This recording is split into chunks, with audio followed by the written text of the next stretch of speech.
Reform and Nigel Farage's return as its leader has been the biggest story of the election campaign. Hello mate, how are you? In this video we're going to try and understand what's driving it and the impact it's having, and also look at their policies and what they stand for beyond tougher immigration measures.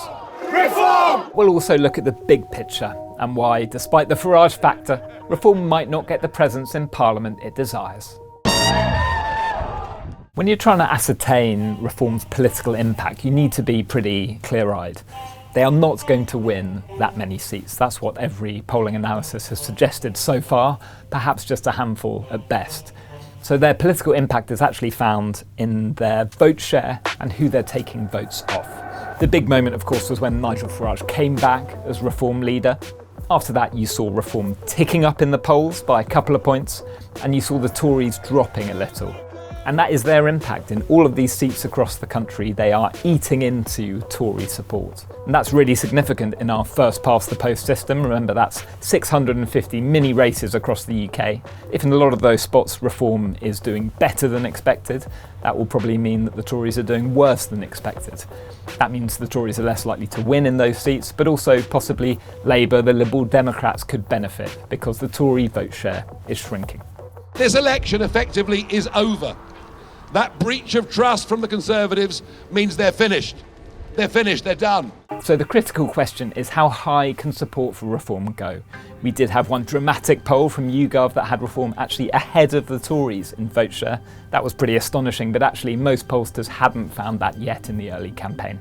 The other critical bit of Reform's success is their policy agenda.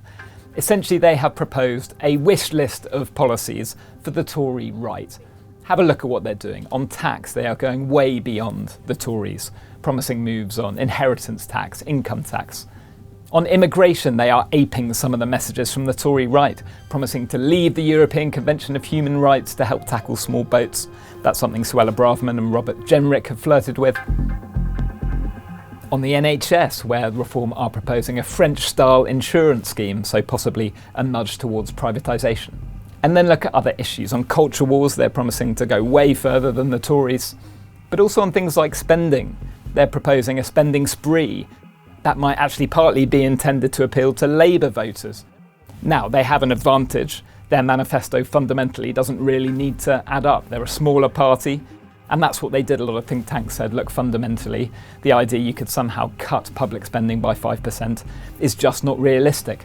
That allows Reform to position themselves exactly where the Tories don't want them, to their right, appealing to voters who are disillusioned with the Conservatives. And then there's what you could call the Farage Factor.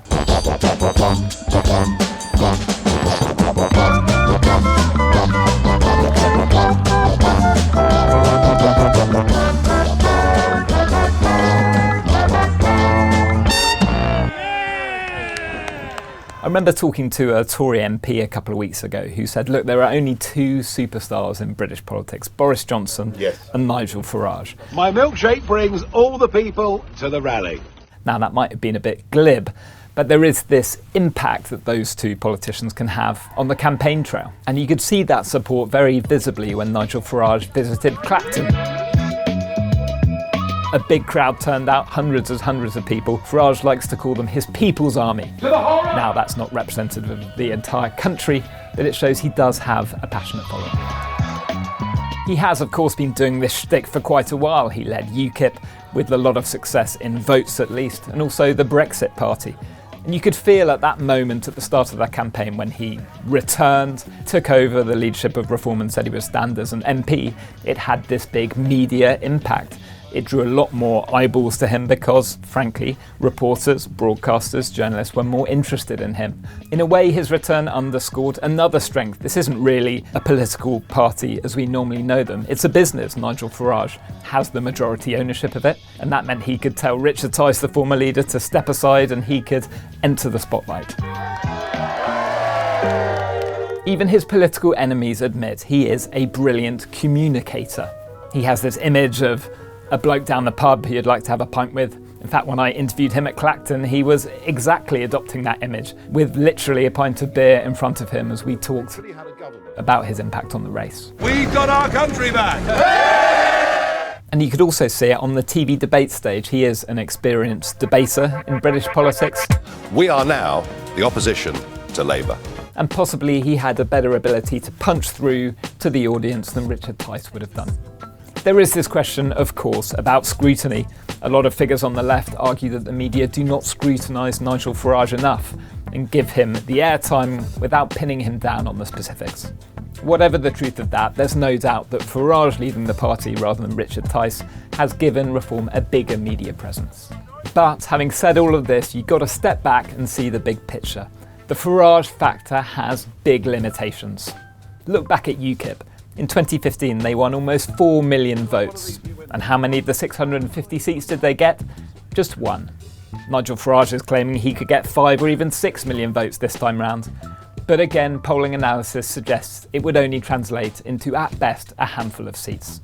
The big parties hope that when people get into the ballot box, pen hovering over the paper, they will come back to them. Why? Because they think people will really think about who could be Prime Minister and acknowledge that it can't be Nigel Farage. Which is a short way of saying, treat his declaration that he could become the official opposition with a big bucket of salt.